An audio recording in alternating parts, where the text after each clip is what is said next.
Hey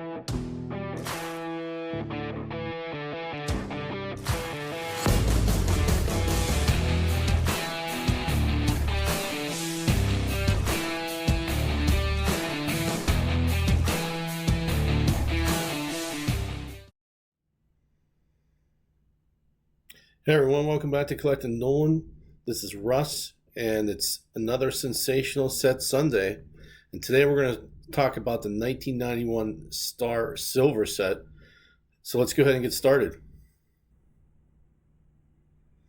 So, with 1991 Star, we've already gone through several Star sets, including the Star, like I want to call it the base set, and its corresponding plastic set. We've gone through the Star Gold set. We've gone through the Star Platinum set.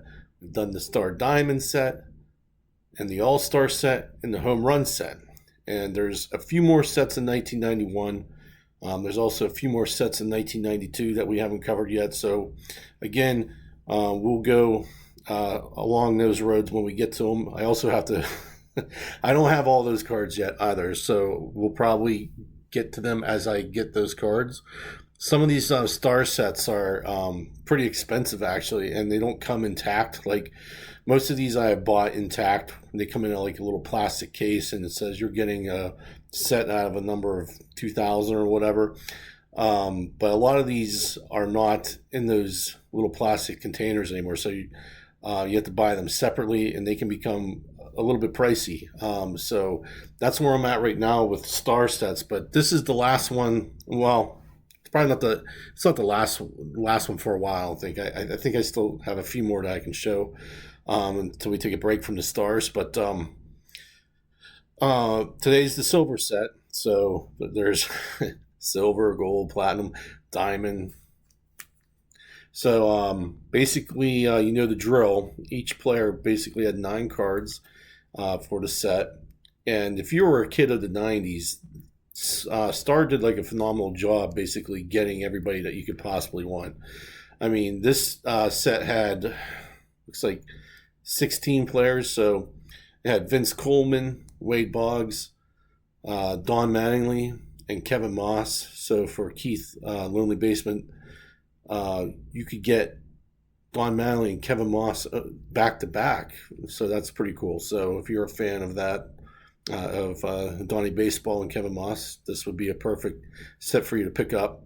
Bobby Bonilla, Tony Gwynn, and then after Tony Gwynn is Nolan Ryan, of course, and then after Nolan Ryan was Ryan Sandberg, then Dwight Gooden, Ricky Henderson, Ken Griffey Jr., Bo Jackson, Jose Canseco, and then finally Frank Thomas was bringing up the rear of the set.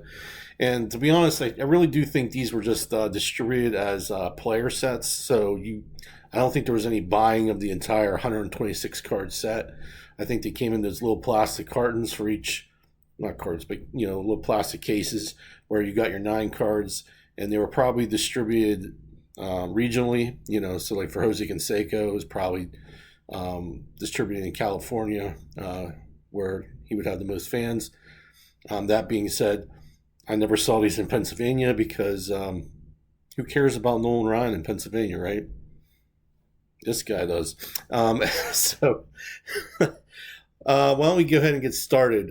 This silver one had a 2000 print run, so not crazy limited, but also there wasn't that many. So for the junk wax era, this is probably kind of more rare. But Nolan's cards had a red border, while other guys' cards had different color borders: green, purple, blue, things like that. But what I like about that is it actually uses the silver. It has like a silver foil up there, in the outlining the silver. But again, with the stars, they all follow the same pattern. It talks about his major league stats, his minor league stats, all-star stats and stuff.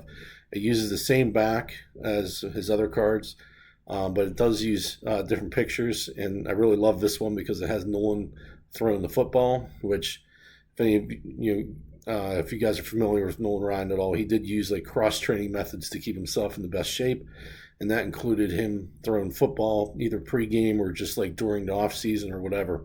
So this card captures that moment and that idea where I think Paul Skeens also uses a football these days to kind of, just to warm himself up a little bit. So kind of cool. I think he stole it from the GOAT, but that's okay. Plagiarism is the best form of flattery, right?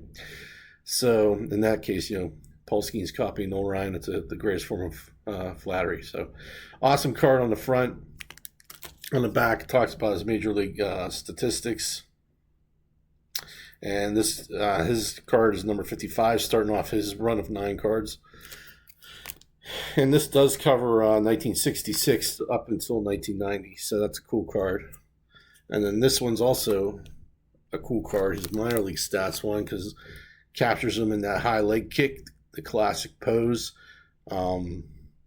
Just a sweet card.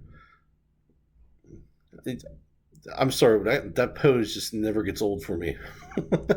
I can have a trillion of these cards, and that pose just, it never gets old. I love it. But here's the back. So his third card actually features him in the Mets uniform.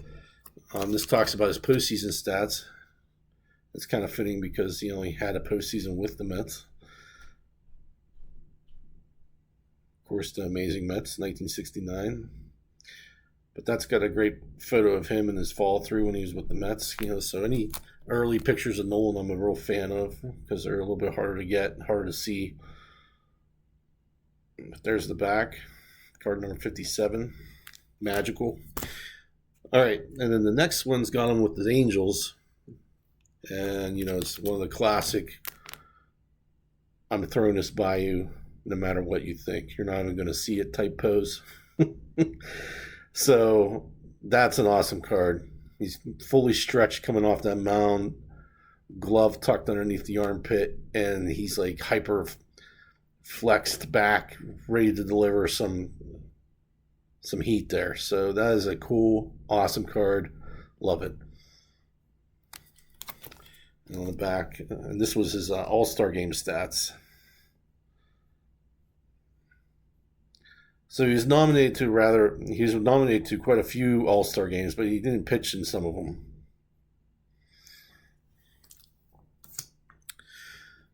His next card, which is his 7th no-hitters card, this one he's with the Astros, which love this card, love the photo with it. Again, glove tucked up underneath the armpit a little bit, and then he's hyperflexed back with that arm, getting ready to smoke one past you.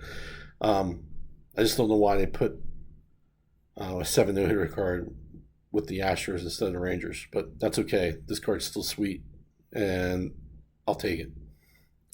And again, it just lists all 7 of his no-hitters on the back.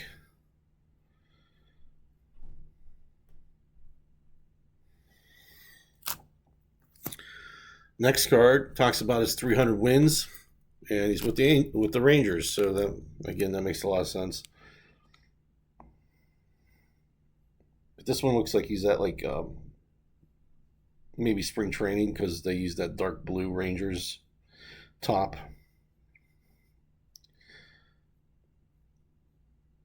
But on the back, it's just like all the other ones. It talks about the most winningest pitchers in history, and then also the most the active most winningest pitchers. So very cool card, and that's number 60 there. And I like how they include the Texas Rangers logo up there and the Major League Baseball logo up there. I think that's pretty cool. And then another card has him with the 5,000 Ks, which again, kind of in his high leg kick, but it looks like he's getting ready to come down out of it. He looks kind of angry there. Not as angry as he's going to be when he gets ready to throw it. But that's an awesome one. Oh, meant to show you the back. There we go. 5,000 Ks, number 61.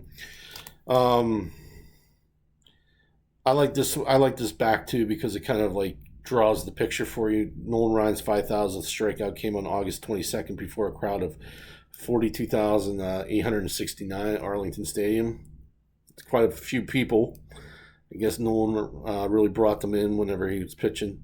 Ryan struck out, of course, Ricky Henderson with a fastball clocked at 96 miles an hour.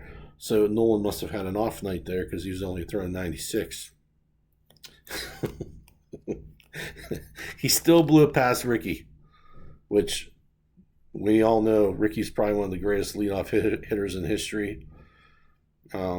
So to be able to do that just speaks volumes about what kind of pitcher Nolan was and how hard he was to hit. So, second to last card, I think, yeah, is his major league records, and this one's kind of cool. It's got that ball coming out of his hand in midair there. It's pretty sweet. I like that one a lot. Number 62 talks about all of his major league records. Maybe not all of them because I think he had like 51. So we would have a hard time fitting all 51 on this little card, but it talks about a lot of them. And then finally is his career highlights. And this one has him like looking at the catcher, I think he's like either going to nod him off or say, yeah, let's go with that pitch. I don't think he's exhausted there. I just think he's just concentrating, or I don't know. But Nolan, that's a sweet card there. I like this entire set, to be honest. I think the silver and the gold, they really did a good job with the borders. Simple design, but just crisp design. We'll look at that one more time after we look at the back here. But like if you look closely at that design, so not only does it have the silver foil in the word silver, but around the photo it has silver foil too. So it just makes it for a really crisp, clean, simple, but a really neat, I don't know. Just, to me, like these cards are pretty awesome, and I like how they fade. They go from red to pink to white, back to pink to red to the bottom. I think that's really cool. So it's just a very simplistic but direct design, really crisp design, and that's why I like the cards a lot. So I think this set is around $40 if you can find it in its packaging, which I almost forgot to say that there's also a promo card with the set, of course, just like all other star sets. That one's had a print run of like 200. Yeah, 200. I do not have that one. You can buy it on eBay right now. I saw a listing for a graded version was $99. These promos with some of these sets are, they get pretty expensive really quick. $99, it's a lot to pay for cardboard, I'm not gonna lie. But of course it's not thousands of dollars, but it's just they're not easy to find, and when they do, they're a little bit more expensive. I'm not opposed to picking up $100 card. I just haven't done it yet because I didn't see it until today, actually. But also, I figure I can get more low-lying fruit in my collection than to spend $100 on, a promo card that I can still probably get relatively easy if I worked hard enough to find it. There's many avenues out there selling cards, so if you look hard enough, you're bound to find the cards that you want almost anywhere on the internet, apparently. Except for the super rare ones, But all right, guys. Well, that wraps it up for this episode of Sensational Set Sunday. Please let me know what you thought of the 1991 Star Silver set. I think it's a great set to have to add to your collection, especially if you're a Nolan Ryan guy like I am. And it's not that expensive. So that's all I got. Thanks for watching, and I'll see you at the next one. Thanks. Bye.